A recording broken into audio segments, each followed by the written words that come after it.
Olá, bom dia! Começa agora mais uma edição de Negócios da Terra.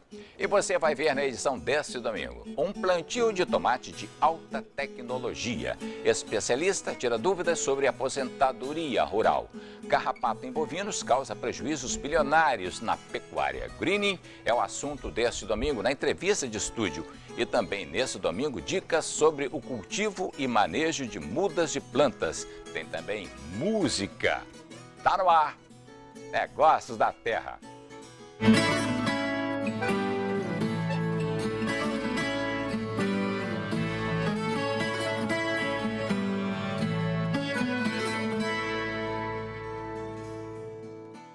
Mais uma vez, bom dia. O processo para a produção de mudas é muito minucioso. Ele começa em um viveiro de produção e depois segue para o viveiro de criação, onde são vendidas a pequenos ou grandes produtores para formar um pomar ou simplesmente ornamentar um jardim. Quais são as diferenças? Estes e outros assuntos você vai conhecer agora na reportagem de Ricardo Azevedo.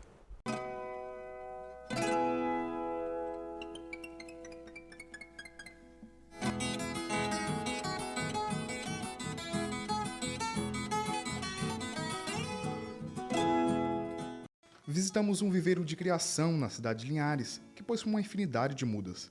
Algumas delas são ornamentais, voltadas para jardins, já outras são muito disputadas. Já deve ter começado a imaginar quais são, certo? As frutíferas. Dircéia Cardoso, dos Jardins e Pomares, um viveiro localizado em Linhares, nos recebeu com muito carinho e deu algumas dicas sobre o cultivo principalmente das plantas frutíferas. Primeiramente, o produtor ele tem que se preocupar com a qualidade da muda. Que tipo de muda ele está plantando? De onde vem essa muda? Essa muda é certificada? Essa muda ela tem um respaldo? Então, primeiramente, tem que se preocupar com a qualidade da muda. Que tipo de muda eu estou plantando? Para mim poder ter um resultado lá na frente. Então, é o primeiro passo. Depois, o segundo passo, o produtor ele vai analisar o terreno, como se encontra o estado do solo, se o solo está propício para poder receber aquela planta, ou se o solo precisa de adubo, matéria orgânica, se tem irrigação, porque hoje a gente sabe que só depender de chuvas e do bom tempo não vai conseguir produzir. Vai precisar então de algumas coisas para poder fazer essa muda produzir. Uma grande dúvida que surge na hora do cultivo da planta é: qual adubo usar? Muito se ouve falar da importância da poda e luz solar. Afinal de contas, até onde esses fatores podem influenciar na produtividade da planta? Por exemplo, tem um adubo específico para o plantio, que vai ajudar no enraizamento da planta, no desenvolvimento da planta, correto? E depois, quando a planta começa a desenvolver e a crescer, aí sim ele vai estar buscando um outro tipo de adubo para ajudar na floração da planta, para fazer a planta produzir. A gente vem percebendo que tem alguns tipos de frutas que necessitam de podas. Isso para fazer ela produzir e também conduzir a planta. Eu quero que o pé de manga fique mais baixo, eu quero que o pé de goiaba produza um porte médio. Então a planta precisa sim de alguns cuidados específicos, de algumas técnicas de poda para você ter um resultado melhor na sua produção.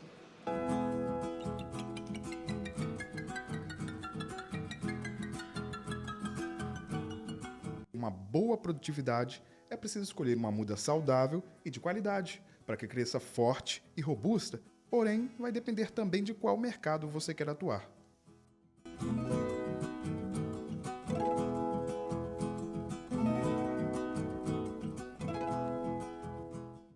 Muito bem, o carrapato nos bovinos é um problema muito comum na pecuária. A nossa equipe conversou com especialistas sobre saber quais medidas tomar na hora de prevenir ou até mesmo lidar com esse tipo de animal em caso de infestação. O carrapato ainda é um desafio enfrentado pelos criadores de gado. A cada ano, novos registros de espécies são divulgados. Até agora, mais de 920 espécies foram catalogadas ao redor do mundo e 73 delas estão presentes na fauna brasileira. Mas o que tem causado grande impacto no bolso dos pecuaristas é o famoso carrapato do boi. O carrapato nos bovinos, ele causa a espoliação, suga o sangue, irrita os animais, ele transmite a tristeza parasitária bovina, que pode levar à morte de alguns animais, e com isso atrasa o desenvolvimento desses animais. E esse atraso no desenvolvimento também causa queda na produção, tanto no leite quanto na produção de peso, né? No caso em gado de corte. Os prejuízos estão somados em 3,2 bilhões de dólares somente no Brasil. Por isso, a adoção de sistemas de prevenção de infestações é importante não somente para os animais, mas também para o pecuarista. Esse valor bilionário é devido não somente à perda na produção, mas também aos custos com o controle de infestações e tratamento de bovinos infectados. A morte de animais que foram picados também é uma possível consequência caso não haja um controle adequado do parasita. No sistema de produção de gado de corte, por exemplo, ele é muito importante, tendo em vista a necessidade de aumentar a produtividade e o uso de raças europeias nos cruzamentos. Então nós temos bovinos sensíveis ao carrapato. Por isso que é muito importante um controle do carrapato adequado no sistema de produção de gado de corte, principalmente nas fronteiras que nós consideramos e que o Brasil Central é uma delas. No Brasil, o mercado utiliza principalmente o controle químico. E a recomendação do controle químico é realizar de forma estratégica. Esse tratamento estratégico ele é realizado no final do período da seca, quando nós temos poucos carrapatos nas pastagens. E com isso a gente consegue fazer o controle do carrapato para o ano seguinte. Essa é a melhor forma. É importante que o pecuarista conheça o produto ideal para sua propriedade e que realize a aplicação de maneira correta, seguindo rigorosamente as instruções. Dessa forma, é possível evitar a presença de resíduos na carne e no leite, assim como a intoxicação no momento da aplicação e a contaminação ambiental. O uso da ducha veterinária é uma recomendação boa para melhorar a eficiência do controle carrapaticida. Atualmente, nós temos uma questão importante no controle químico, que é o desenvolvimento de resistência dos carrapatos aos acaricidas. E a melhor forma de se fazer isso é, primeiro, quando iniciar o controle estratégico, realizar a avaliação para saber qual que é a melhor base química para utilizar nesse rebanho. Porque cada população de carrapato de cada fazenda tem um histórico diferente. Negócios da Terra faz um intervalo e na volta tem entrevista de estúdio. Tem muito mais.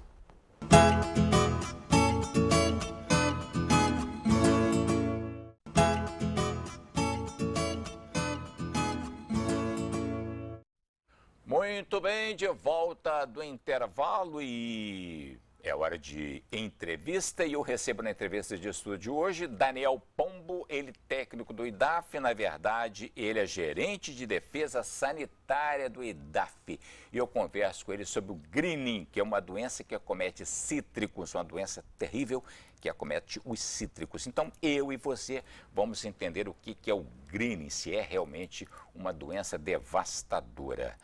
Daniel, bom dia para o senhor. Olá, bom dia. Grato por ter aceito o convite de negócios da Terra. Nós é que agradecemos. Greens, se eu li direito, eu entendi que greening é uma bactéria que provoca, tá Exato. certo? É uma bactéria que provoca essa doença. Ela é trazida por um inseto, um pequeno inseto chamado psilídeo, que ao fazer a picada de prova na planta, introduz essa bactéria. Essa bactéria ela provoca queda de folhas, ela provoca a queda de produção dos frutos, a deformidade dos frutos. Os frutos ficam deformados, esverdeados, e com isso eles perdem o valor de venda. Né? Acomete só cítricos, laranja, limão? Sim, ela é uma doença da família dos citros, mas existem outras plantas, como a murta, por exemplo, que é uma planta ornamental, muito usada até em áreas urbanas, mas que também é da família dos citros e também pode portar essa doença. Tá. Os sinais do greening, se eu entendi bem, as folhas ficam amareladas. Sim, começam com o amarelecimento das folhas, queda dos frutos, e os frutos ficam deformados até que a planta não produz mais. Mas causa algum marca na parte externa da laranja, por exemplo? Sim, os frutos ficam totalmente deformados. Tá. Aí a pessoa distraidamente chupa uma laranja dessa. Esse greening, essa doença passa para a pessoa também? Não. Ou ao homem é inofensivo? É totalmente inofensivo, não há qualquer perigo para a pessoa. Eu disse na abertura desse bate-papo nosso, Daniel, que é uma doença séria, que é devastadora. É isso de mesmo? fato, é isso mesmo. Uma vez, um pé de laranja, o produtor rural desconfiou, folhas amarelas, essa daqui tá essa laranja, por exemplo, o limão está torto aqui, está feio. A melhor maneira de se identificar é contactar o IDAF. O IDAF vai coletar parte desse material e nós enviamos para um laboratório. Como é uma bactéria, vão ser feitos testes de laboratório para identificar se de fato é o greening ou não.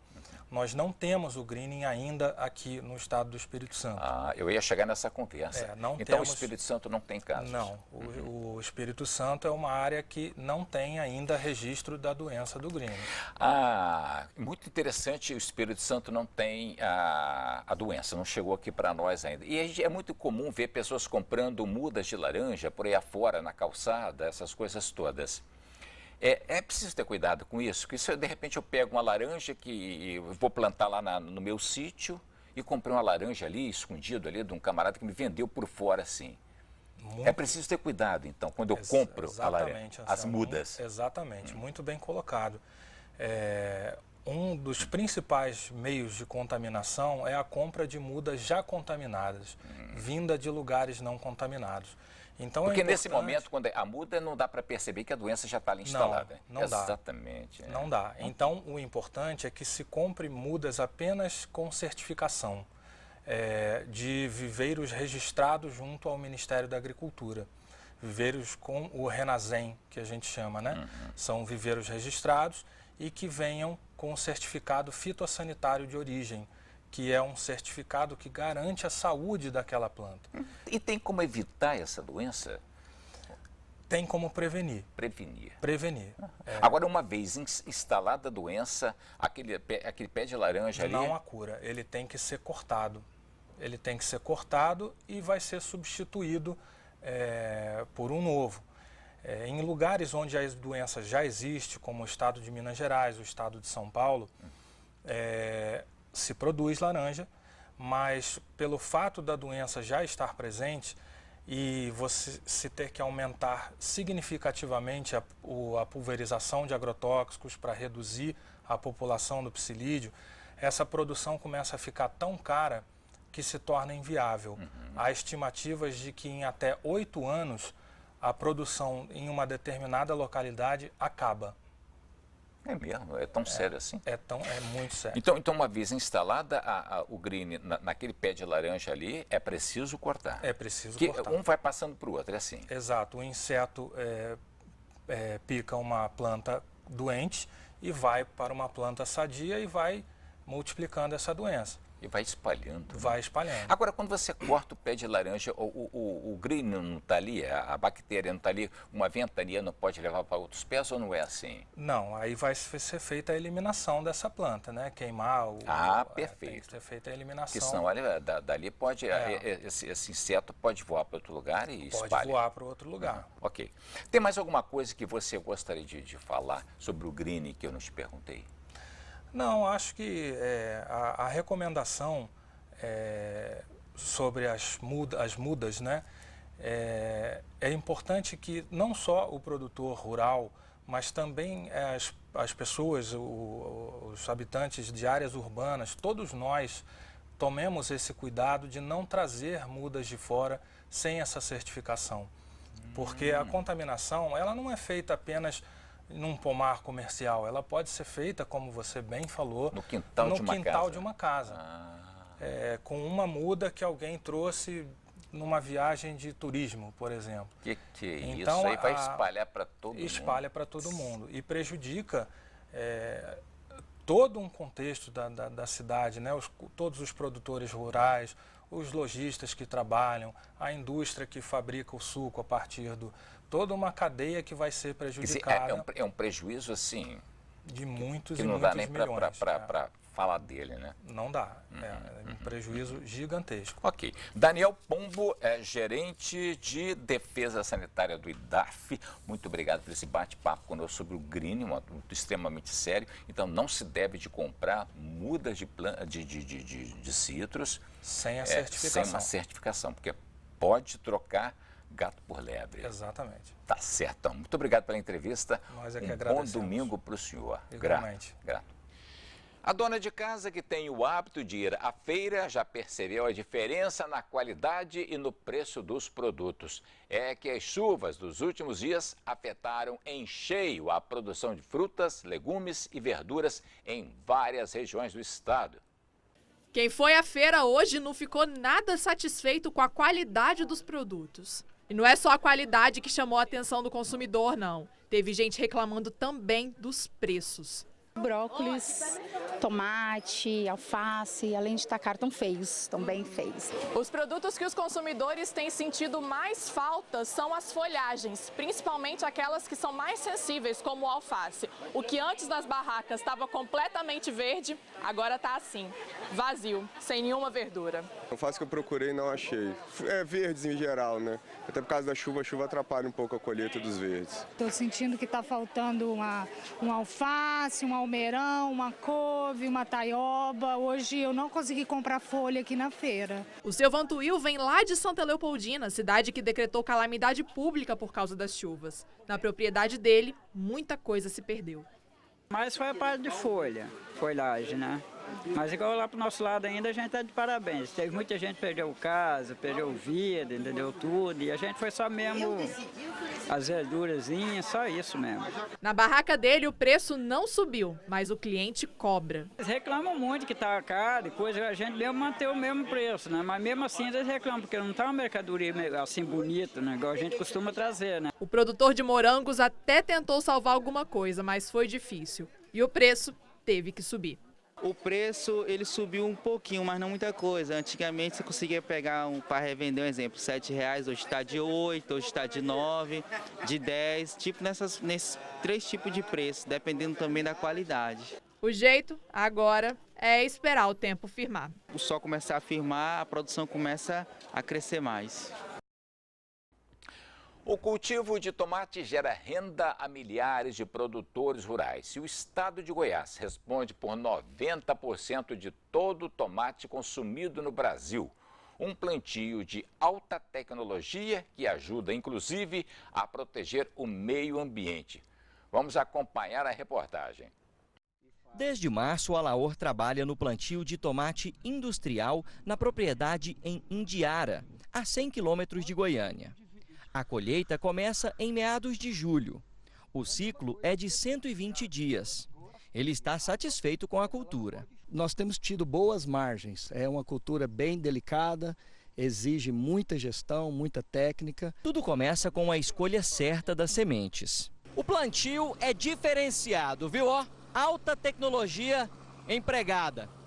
O operador do trator, ali ele programa o GPS e vai no piloto automático, no tempo certo, de acordo com a necessidade de espaço e de tempo aqui para o plantio. O pessoal vai aqui pegando as mudas e colocando nesses copinhos aqui. Como é que é feito esse trabalho? É velocidade, né? Muita velocidade, tem que ter muito jeito para jogar também. Mas né, vai aprendendo, né? Pouquinho em pouquinho o cara vai aprendendo a jogar. É a terceira vez que se planta tomate nesta fazenda. A primeira safra, em 2017, foi de 80 hectares. O produtor destaca o controle específico feito na lavoura. Técnicas apuradas são usadas para que não se agrida o meio ambiente. Nós temos sistemas de captação de água, tem as outorgas, a aplicação da água através dos pivôs são muito monitoradas, temos estações meteorológicas, então a gente usa de forma extremamente racional um recurso que é escasso e que a gente cuida disso de uma forma muito específica. Muito bem, você confere agora a cotação do café. As informações são do Centro do Comércio do Café de Vitória.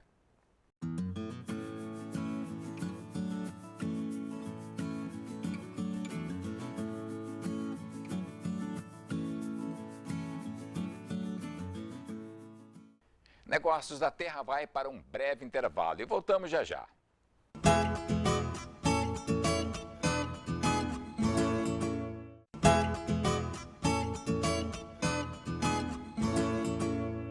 Muito bem, de volta do intervalo. Santo Antônio do Pinhal é conhecida pelas belas paisagens e a gastronomia. Entre os pratos mais consumidos está a truta.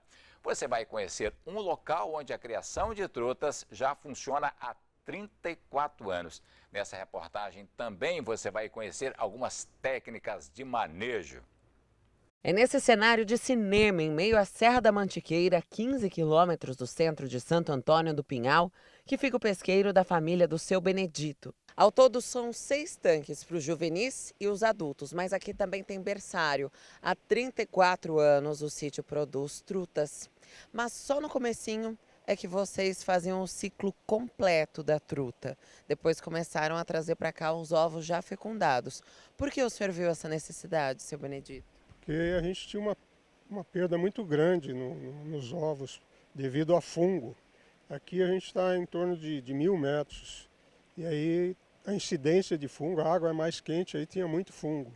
A gente passou a comprar lá no Horto Florestal, porque lá é mais alto e a produção é bem maior e sairia mais barato para a gente.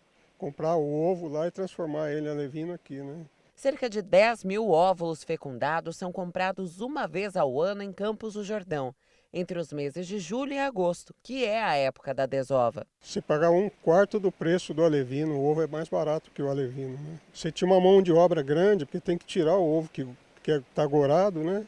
E ficava trabalhando o tempo todo e no final dava pouco alevino. De 2 a 3 meses são os alevinos, de 3 a 6 juvenis. Para manter os tanques, a água utilizada vem do próprio sítio. No espaço com 60 alqueires, há nascentes e 5 cachoeiras. Atualmente, o sítio conta com 20.000 trutas que precisam ser alimentadas 2 vezes ao dia. Para isso, o Seu Benedito e o Pedro, filho dele, dispõem de pelo menos meia tonelada de ração especializada por mês. 90% dos peixes criados aqui abastecem o restaurante do pesqueiro. O restante é vendido pelas feiras da cidade. O quilo da truta sai a R$ 32. Repare que todos os tanques são cercados por telas de proteção. Essa é a estratégia que o Seu Benedito e o Pedro encontraram para evitar que predadores venham pescar por aqui. Em média, as trutas pesam entre 300 e 400 gramas, mas as matrizes podem chegar até 3 quilos. Para se sentirem bem, elas precisam da água a temperatura entre 13 e 17 graus, mas eu quero saber, em dias bem quentes, como já fez esse ano até 30 graus aqui na Serra da Mantiqueira, o que é que vocês fizeram com a temperatura dessa água? Então, na verdade, a gente não precisa fazer nada com relação à temperatura da água, porque como ela nasce toda dentro da floresta, a própria floresta já mantém a água fresquinha o ano todo, então tem uma variação pequena, assim, de 2, 3 graus no máximo, nos dias mais quentes, e não afeta a saúde delas, elas gostam bem daqui. Quando se fala que a truta é exigente, isso significa o quê? São peixes sensíveis? Sim, então, ao longo da criação dela, ela precisa, né, de uma temperatura baixa e constante, porque se qualquer variação grande de temperatura ela morre, e do oxigênio também, tem que ter sempre quedas oxigenando a água, porque também se pouco oxigênio ela morre fácil, diferente da tilápia, por exemplo, que se soltar aí ela se vira, a truta não, você precisa de um cuidado constante. E também com relação à pesca, se você causa um estresse grande nela pescando e devolve ela para o lago, geralmente ela morre. Por isso que ela é sensível também nesse sentido de não aceitar a pesca esportiva, por exemplo. E uma dica de turismo rural. Quem quiser experimentar alguma das receitas e descansar, tem aqueles chalezinhos lá no alto do morro. Que tal acordar com o som da natureza e ainda com uma paisagem dessas? É uma delícia, né? Se tiver um tempo para passar com a família, vir pescar e poder preparar o seu peixe na hora, não tem nada igual, né? Muito bom. Aposentadoria rural. Quem tem direito e como conseguir? Muitos trabalhadores e pequenos produtores têm dúvidas sobre esse benefício. O repórter Samuel de Fraga conversou com um especialista no assunto. Bom, trabalhador rural é aquele que tem a carteira assinada por um empregador rural, mas nem sempre ele pode ter outras questões. Um arrendatário de terra que explora com a família aquele arrendamento, trabalhando e vivendo exclusivamente daquela área. Todo parceiro outorgado, que é conhecido na nossa região como meieiros, aquela pessoa que mantém um contrato de parceria com o dono da terra, ele entra com a mão de obra dele e da sua família e o empregador e faz uma ameação daquilo que se produz. É trabalhador rural. Mas o trabalhador rural existe uma exceção garantida por lei, que é aquele pequeno proprietário que vive em regime de agricultura familiar, portanto, ele, esposa e filhos, todos vivem e trabalham daquele pedaço de terra, desde que aquele pedaço de terra seja inferior a 4 módulos rurais, que não tem uma medida padrão, varia de acordo com o município. Tem município que vai, um módulo rural é 20 mil metros quadrados, que é 2 hectares, mas tem município que é 80 alqueires, então varia de um para outro. O certo é que a pessoa e a sua família têm que viver exclusivamente da agricultura familiar. Então, mesmo o proprietário, se ele é sustentado pelo seu trabalho naquela propriedade, mesmo tendo empregado, interessante que ele pode até ter empregado, mas não perde a condição de empregado rural para fins de aposentadoria. Que documentos que ela precisa juntar para comprovar esse tempo de casa para poder conseguir dar entrada nessa? Bom, para começar, o trabalhador rural tem direito a se aposentar, a mulher com 55 anos e o homem com 60. Não houve mudança com a reforma, a idade foi mantida. Quando um desses dois adquire, alcança a idade mínima, ele então tem que se dirigir ao INSS através do Meu INSS, que é um portal do INSS, e apresentar documentos. Se ele for proprietário, ele tem que provar a propriedade com documentos do INCRA, cópia de escritura, ele tem que comprovar que ele tem a produção, que ele vende os produtos, porque se ele tem uma propriedade, mas ele não vende produto, trabalha só para uso interno, ele não é trabalhador rural. Se ele for parceiro ou meieiro, ele tem que juntar a cópia do contrato que ele manteve com o proprietário da terra, o dono da terra tem que apresentar a cópia da escritura demonstrando que ele é o proprietário. Se ele tiver filiação sindical, é importante que ele apresente uma declaração do sindical. Ele também pode juntar certidões de casamento, de nascimento de filhos, de matrícula na escola, de vacina, onde ele e a mulher se declaram como trabalhadores rurais. Pois é, justamente isso. Geralmente a gente sabe que a mulher sempre é dona de casa, nunca é tida como trabalhadora rural. Como é que a mulher comprova? O que ela tem que fazer para comprovar isso, para poder já ter sua cama preparada para a hora de dar a entrada? A mulher trabalhadora rural, que não tem prova documental de que ela trabalha na roça, mas tem o contrato do marido, ela pode justificar perante o juiz, numa ação previdenciária, que é trabalhadora rural, apresentando pelo menos 3 testemunhas idôneas que a conheça trabalhando na roça nos últimos 15 anos. Porque não basta ser trabalhador rural e ter 55 anos se mulher e 60 se homem. Tem que provar que tem mais de 15 anos de serviço efetivamente como trabalhador ou trabalhadora rural. O valor para ele começar a receber o benefício, esse valor é corrigido com o tempo que o INSS leva para dar a entrada e começar a fazer o pagamento? Como é que funciona? Todo trabalhador rural ou trabalhadora se aposenta com salário mínimo. Então, o salário mínimo é o oficial, o que estiver vigindo no dia que ele requereu a aposentadoria. Então, se o trabalhador requer a aposentadoria no dia 1º de janeiro de um ano e o INSS só vai deferir o direito dele em outubro ou dezembro daquele mesmo ano, ele vai receber retroativo a janeiro, desde o dia que requereu até o dia em que ele vai começar a receber sem nenhum problema. Então, é bom que o trabalhador saiba que o pagamento da aposentadoria é retroativo à data do requerimento, não importa se gasta 1 ano ou 2. E se o INSS não deferir o pedido e ele bater na justiça para poder pedir, demorar 4, 5 anos, ele vai ter direito de receber os 4 ou 5 anos atrasados com juro e correção monetária até o dia do pagamento. Negócios da Terra faz um intervalo e na volta tem música. Quem se apresenta hoje é Natália Menezes. Tem também agenda de festas e eventos. Voltamos já.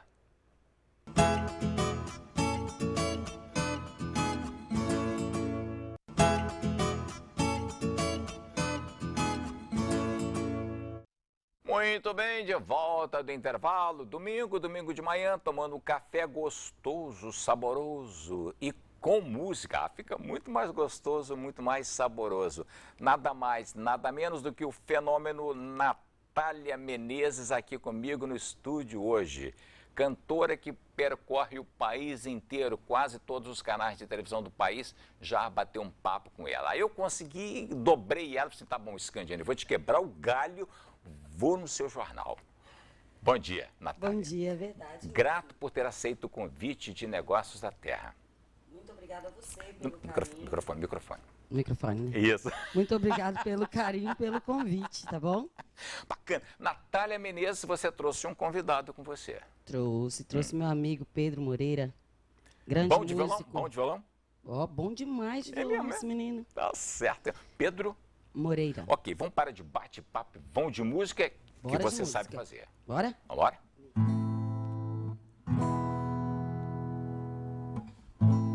Olha pra mim, presta atenção, pode parecer tristeza ou até desilusão.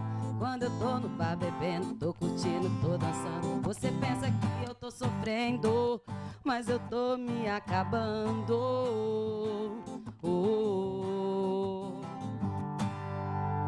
Epidemia de sofrência em mim, nunca...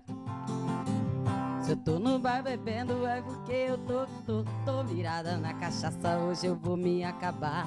Enquanto eu tava em casa sem dormir, a te esperar, cê tava no bar bebendo. E hoje eu tô no seu lugar, olha pra mim, presta atenção, pode parecer tristeza ou até desilusão. Quando eu tô no bar bebendo, tô curtindo, tô dançando, você pensa que eu tô sofrendo, mas eu tô me acabando. Aí, gostei. Essa música é minha. É sua autoral? Na verdade, eu ganhei a música, bacana. Né? E gravei ali em São Paulo, agora tem 7 dias que eu gravei em São Paulo. Você canta muito, viu? Muito obrigada. A voz muito boa. Muito obrigada. De onde você é, Natália? Eu sou mineira. Mineira. Sou de Belo Horizonte. E como é que você veio parar aqui no Espírito Santo? Vixe! É uma história longa. É longa. Vamos encurtar essa conversa aí. Hoje você mora onde? Moro em Piúma. Ah, Piúma. Piúma, Espírito Santo. Vive da música? Vivo de música. Bacana. Mais uma, então. Então, bora. Quem tem moleque namora, quem tem burro empacador. Quem tem a roça no mato me chama, que jeito eu dou. Eu tiro a roça do mato, sua lavoura melhora. E o burro empacador, eu corto ele nas fora. E a mulher namoradeira, passo cor e manda embora. Tem prisioneiro inocente no fundo de uma prisão. Tem muita sogra encrenqueira e tem violeiro embrulhão. Pros prisioneiros inocentes eu arranjo advogado. E a sogra encrenqueira eu dou de laço dobrado. E os violeiros embrulhão, como meus versos estão quebrados. Começou na música há quanto tempo? Já tem tempo na infância? Ou olha, como é que foi isso? Na verdade, lá em casa, a gente vem de uma família que meu avô tocava acordeon, minha avó batia colher na perna. Caramba, então músico é... E eu dançava. Ai. Eu não cantava ainda, não. Até chegar uns 12, 13 anos, começar a trabalhar e começar a querer cantar. Aí entrei para um coral, comecei a fazer aula de canto e fui cantando. Uhum. E seu estilo musical hoje é o que é? Você fica no sertanejo, você passa por MPB? Olha, sabe o que eu sempre digo, Anselmo?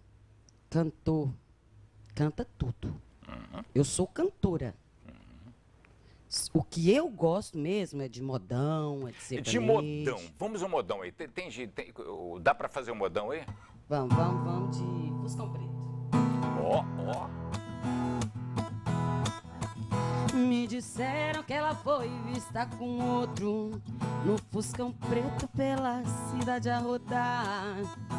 Bem vestida igual a dama da noite, bebendo álcool e fumando sem parar. Meu Deus do céu, diga que isso é mentira. Se for verdade, me esclareça, por favor. Daí a pouco eu mesmo vi o Fuscão e os dois juntos se desmanchando de amor. Fuscão Preto, você é feito de aço, fez o meu peito em pedaços, também aprendeu a matar. Fuscão Preto, com o seu ronco maldito, meu castelo tão bonito, você fez desmoronar. Você tem mais uma aí, raiz? Você tem uma música raiz aí pra gente poder lembrar? Tem umas modas boas. Boa, então escolhe uma boa aí. Domingo de manhã sempre é bom um negócio assim. Opa! Outra! Opa! Essa não pode faltar nos barzinhos de jeito nenhum. A turma chora. É a única música que não pode faltar no barzinho, é essa.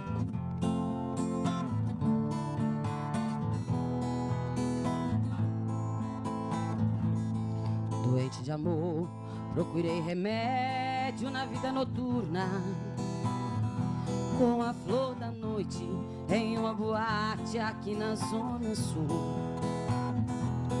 A dor do amor é com outro amor que a gente cura.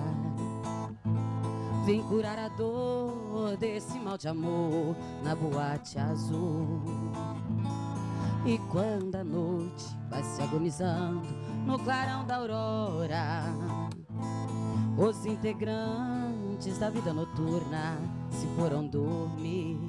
E a dama da noite que estava comigo também foi embora. Fecharam-se as portas, sozinho de novo tive que sair. Sair de que jeito, se não sei o rumo para onde vou? Muito vagamente me lembro que estou em uma boate aqui na Zona Sul. Eu bebi demais e não consigo me lembrar sequer qual é o nome daquela mulher. A flor da noite da boate azul. Pois é, nada mais, nada menos do que o fenômeno da extraordinária Natália Menezes aqui no estúdio. Eu vou uma paradinha, preparar uma música que nós vamos fechar agora o quadro nosso com música. Eu chamo agora a Anne Comete com a agenda de festas e eventos. É com você, Anne.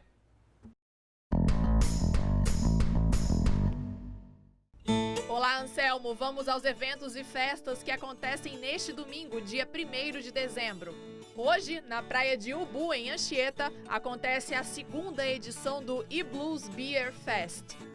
Em Santa Teresa, no campo de Goiabeiras, será realizada a segunda festa do agricultor familiar.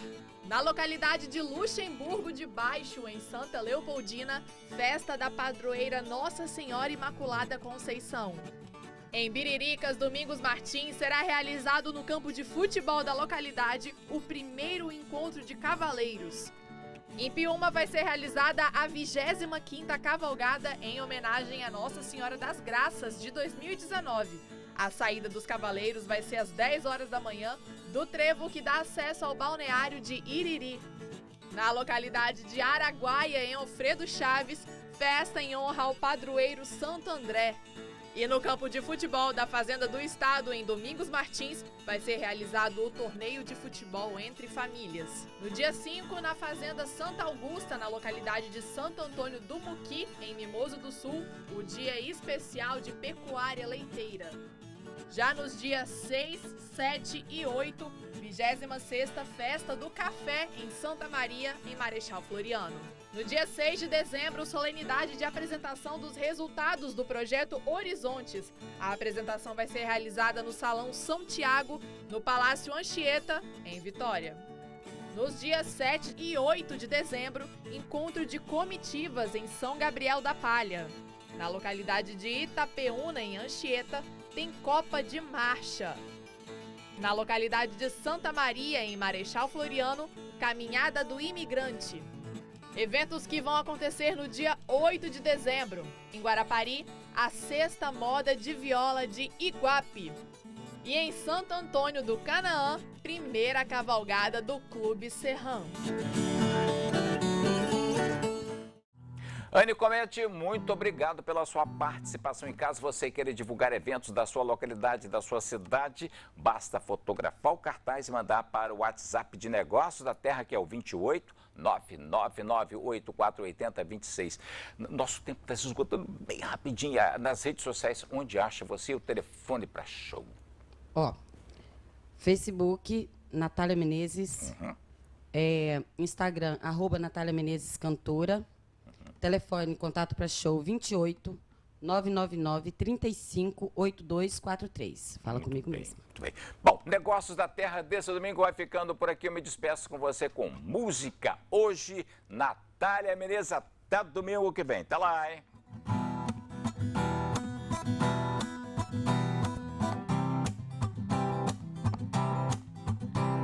Eita, música de cavalgada boa essa aqui, ó. Pensa, ó. Calça apertada, bota longa, a camisa da Haddad, o chapéu é americano, meu cavalo é manga larga, caminhonete e baixada, som ligado no 12, olha nós aqui de novo.